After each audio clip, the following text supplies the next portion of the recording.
आज डायग्राम में बात करता हूँ थर्मिट वेल्डिंग की।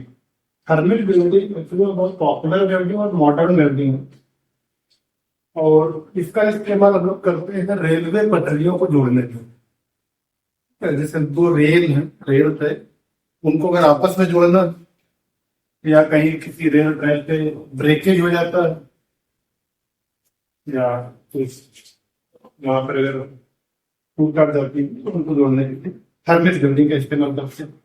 थर्मिट वेल्डिंग हमारी एक तरीके की फ्यूजन वेल्डिंग तो है, लेकिन केमिकल रिएक्शन वेल्डिंग है ये।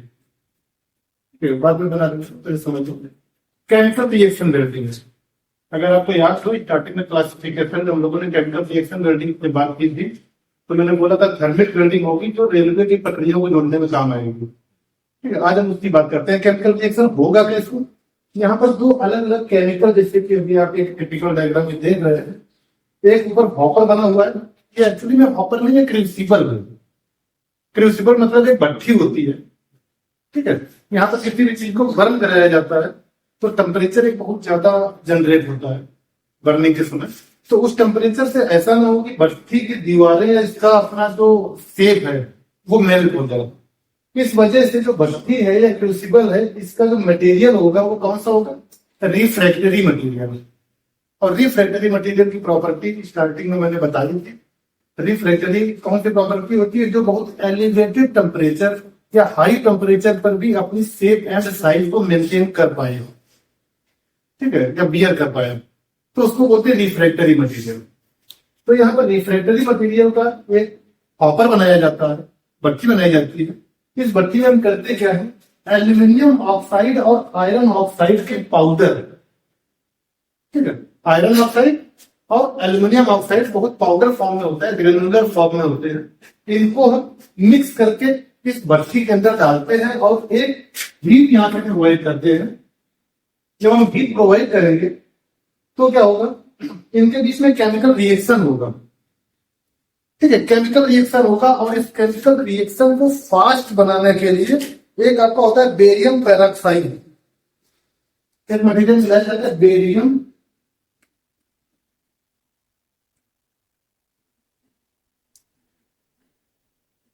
इस बेरियम पेरोक्साइड का मतलब क्या होता है? इसका काम क्या होता है? जो भी केमिकल रिएक्शन है इसको बहुत क्विक कर देता है, और ये इतना क्विक कर देगा कि लगभग मान लीजिए कि 30 सेकेंड के टाइम में ही इसको रिएक्ट करा के टेम्परेचर पहुंचा देगा 3000 डिग्री सेल्सियस। कहां तक? 3000 डिग्री सेल्सियस तक। बात समझ आ जाए कि 3000 डिग्री सेल्सियस तक का जो टेम्परेचर या जो हमारा पाउडर जो था इसका आयरन ऑक्साइड और एल्यूमिनियम ऑक्साइड का। तो आयरन तो आपका जैसे कि नाम से ही आपको पता है कि भारी होता है, थोड़ा वेट होगा, तो वो नीचे की तरफ बैठेगा। और एल्यूमिनियम ऑक्साइड कुछ रिएक्शन करेगा, केमिकल रिएक्शन जैसे बेस है, तो इसका रिएक्शन हमारा क्या बनता है? अगर हम एल्यूमिनियम के पाउडर को Fe3O4 यानी कि आयरन ऑक्साइड के साथ जब रिएक्शन कराएंगे तो यहां से हमारा मिलेगा Al2O3 aluminium oxide plus iron आपका अलग होगा, प्लस एक बहुत ज्यादा हीट यहां पर जनरेट होगी, और ये हीट होगी 3000 डिग्री सेंटीग्रेड तक। ठीक है, ये अच्छा केमिस्ट्री में आपको पता पड़ा होगा एक्सोथर्मिक प्रोसेस और एंडोथर्मिक प्रोसेस, इसके बारे में सुना? तो एक्सोथर्मिक प्रोसेस वो प्रोसेस होते हैं कि जब आप कोई केमिकली रिएक्शन कर रहे होते हैं तो रिएक्शन के टाइम अगर हीट बन के एग्जिट हो रही हो सराउंडिंग को, इन्वायरमेंट को, अगर हीट बन रही हो रिएक्शन के दौरान, हीट अगर लिबरेट हो रही हो या प्रोड्यूस हो रही हो, तो उसको बोलते हैं एक्सोथर्मिक रिएक्शन। कौन सा? Exothermic reaction. ये आपका जो थर्मिक वेल्डिंग है, ये कभी कभार इस नाम से भी पूछा गया है कॉम्पिटिटिव एग्जाम में कहीं भी। एक्सोथर्मिक रिएक्शन बेस्ड वेल्डिंग कौन सी है? तो आप कह सकते हैं थर्मिक वेल्डिंग। एक्सोथर्मिक है, जैसा कि नाम से पता है एग्जिट कर रहा है हीट। कितने एग्जिट कर रहा है इस रिएक्शन और इस केमिकल के साथ में 3000 डिग्री सेल्सियस। अगर इंडोथर्मिक होती तो उसमें क्या होता, केमिकल को रिएक्ट कराने के लिए हीट आपको देनी पड़ती। ये मतलब हुआ सिंपल इंडोथर्मिक और एक्सोथर्मिक। बात समझ में आ रही है? तो ये आपका एक देख लेना इसका बैलेंस होगा, ठीक है। एल्यूमिनियम ऑक्साइड और आयरन, आयरन अपने नेचर के हिसाब से नीचे की तरफ रहेगा, ठीक है। और एल्यूमिनियम ऑक्साइड हल्का है, इस वजह से ऊपर की तरफ जाएगा और इसको बोलते हैं स्लैग। क्या बोलेंगे? स्लैग। स्लैग क्या होता है? जब किसी विकेट के ऊपर एक व्हाइट कलर का जो हल्का मैल टाइप नहीं होता है, वो जो तैरने लगता है, उसको बोलते हैं स्लैग, ठीक है। एल्यूमिनियम ऑक्साइड है, स्लैग है, तो स्लैग ऊपर रह जाएगा। और जब ये ऊपर रह जाएगा तो क्या करेगा, जो एनवायरमेंटल कॉन्टामिनेशन या एनवायरमेंटल लेयर है इनके साथ में जो रिएक्शन होता है या ऑक्सीडेशन होता है, उससे इसको रोक पाते हैं, ठीक है। अब आयरन हमारे नीचे गिरे इस तरीके से इसको बनाते हैं कि ये जो आप देख रहे हैं यहाँ पर रेल की पटरियां हैं, इनको हम जोड़ रहे हैं ऑब्जेक्ट को, ठीक है। ऊपर से इस मोल्टन मेटल को, जो लिक्विड फॉर्म में हमारा मेटल आया है, वो मेटल इस कैविटी के थ्रू इस सेक्शन पर जाएगा जिस सेक्शन पर आपको वेल्डिंग करनी है, ठीक है। और ये जो वेल्डिंग करने वाला सेक्शन नॉर्मल टेम्परेचर पर नहीं रखते हैं, इसको हम किसी दूसरे सोर्स से प्री हीट कर देते हैं, कुछ लेवल तक इसको पहले से गर्म कर देते हैं, जिससे कि हाई टेम्परेचर मोल्टन मेटल जो आया इसके साथ थोड़ा सा फेमिलियर हो जाए और एटॉमिक बॉन्डिंग इसके साथ बना पाए, ठीक है। इसको पहले से प्री हीट कर देंगे, मोल्टन मेटल यहाँ पर आ जाएगा, चारों तरफ से इकट्ठा हो जाएगा और ऊपर से यहाँ पे एल्यूमिनियम ऑक्साइड का स्लैग रहेगा, तो ऑक्सीडेशन नहीं होगा। और ये पूरा सेटअप किसके अंदर रखते हैं? मोल्ड के अंदर। मोल्ड कैसा होता है? मिट्टी का बना होता है, ठीक है। एक सांचा टाइप का बना लेते हैं, मोल्ड का मतलब एक सांचा मिट्टी का बना लिया, उसके अंदर इस पूरे सेटअप को रख दिया, एक आपका पासेज बना दिया गया, ठीक है। इस पासेज से ये आपका क्रूसिबल है, क्रूसिबल के नीचे आपका लगा है स्क्रू। स्क्रू मतलब एक वर्टिकल पार्ट होता है किसी मोल्डिंग सिस्टम का, जो किसी भी लिक्विड या मोल्टन मेटल को पास करने के लिए पाथ देता है। ये पाथ है, यहाँ से ऐसे ऐसे आया, पूरा इसके अंदर भर गया। इसके अंदर कितना भरना है, तो यहाँ से आपने लगा दिए हैं स्लैग पाइन, ठीक है। ये हल्का है, ये ऊपर आ जाएगा ऑक्सीडेशन वगैरह से हेल्प करने के लिए, और स्लैग पाइन तक जाके भर जाएगा। जब देखेंगे कि आपकी वेल्डिंग सॉलिड हो रही है या हो गई है, तब आप इसको ओपन कर लेते हैं और यहाँ पर जो पीस आपका बंद तैयार होगा वेल्डिंग का। ऐसा तो है ना कि आपको सिर्फ इतनी जगह वेल्डिंग करने से, तो मटेरियल इतनी ही जगह रहा होगा, मटेरियल ऊपर भी है, थोड़ा नीचे भी है।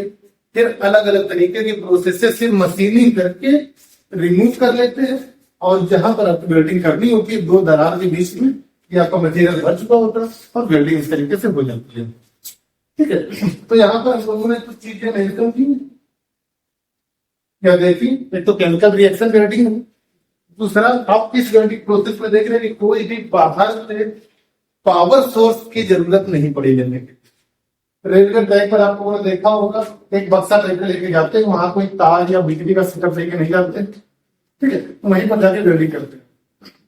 जहां भी आपका रेलवे ट्रैक जाता है, हो सकता है इलेक्ट्रिसिटी ना अवेलेबल हो, जब व्यवस्था ऐसी ना हो, थर्मिक वेल्डिंग वहां पर की जाती है।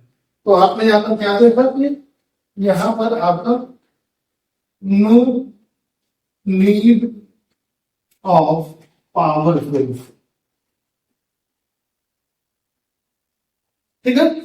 पावर सोर्स की जरूरत यहाँ पर नहीं होती है। ये फ्यूजन वेल्डिंग प्रोसेस है।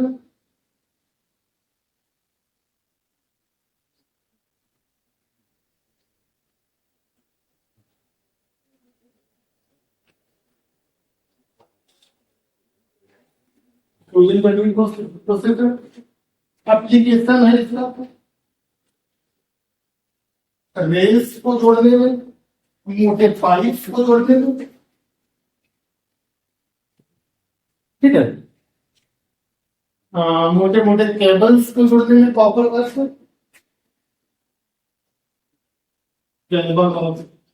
कॉपर एक्सेट्रा, ठीक है।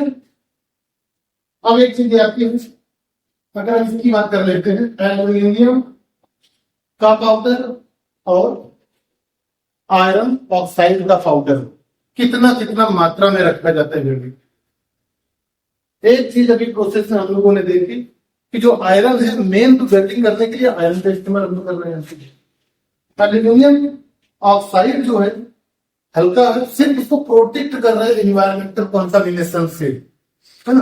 तो इसका बहुत ज्यादा रोल नहीं है, तो इस वजह से हम एल्यूमिनियम के पार्ट को कम रखेंगे, आयरन वाले पार्ट को ज्यादा रखेंगे जब पाउडर मिक्स करेंगे। कितना रखेंगे? एल्यूमिनियम वाला पोर्शन आपका होगा 1 टन, तो 3 टाइम आपका होगा आयरन ऑक्साइड का। ठीक है।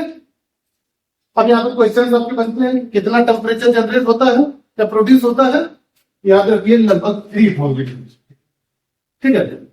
एल्यूमिनियम का 1 पार्ट आयरन के 3 पार्ट मिक्स करेंगे। बेरियम पेरोक्साइड से क्या होता है? केमिकल रिएक्शन बहुत क्विक हो जाता है, करीब 30 सेकेंड में। कितनी देर में? 30 सेकेंड में 3000 डिग्री सेंटीग्रेड तक का टेम्परेचर प्रोड्यूस कर देता है, या एल्यूमिनियम और आयरन ऑक्साइड को क्विक रिएक्ट करता है। ठीक है, ये चीज हो गई। ये आपका इसका प्रिंसिपल है, एक्सोथर्मिक रिएक्शन प्रोसेस है कि रिएक्शन के टाइम हीट लिबरेट होगी और इस हीट को हम यूज करेंगे मटेरियल को मेल्ट करने में। कौन से मटेरियल? इस पाउडर को। ये पाउडर यहाँ पर रिएक्शन हुआ, हीट जनरेट हुई 3000 डिग्री सेल्सियस तक, और ये मोल्टन मेटल बन गया, पिघला हुआ पदार्थ बन गया। और ये पिघला हुआ पदार्थ आपका पास होगा, एंटर करेगा कहां पर? जिस वेल्डिंग एरिया में वेल्डिंग करनी है, जिन पेरेंट्स मेटल को आपको जोड़ना है, वहां पर आपसे पहुंचेगा और सॉलिडिफाई हो जाएगा। जो भी आपका दरार थी, क्रैक था, या कोई नए पीसेस को जोड़ना था, तो उनको जोड़ने के लिए काम में लाया जाएगा ये मोल्टन फ्लूइड। ठीक है, तो ये इसका प्रोसेस है और इसका एप्लीकेशन आपको मैंने बता दिया। तो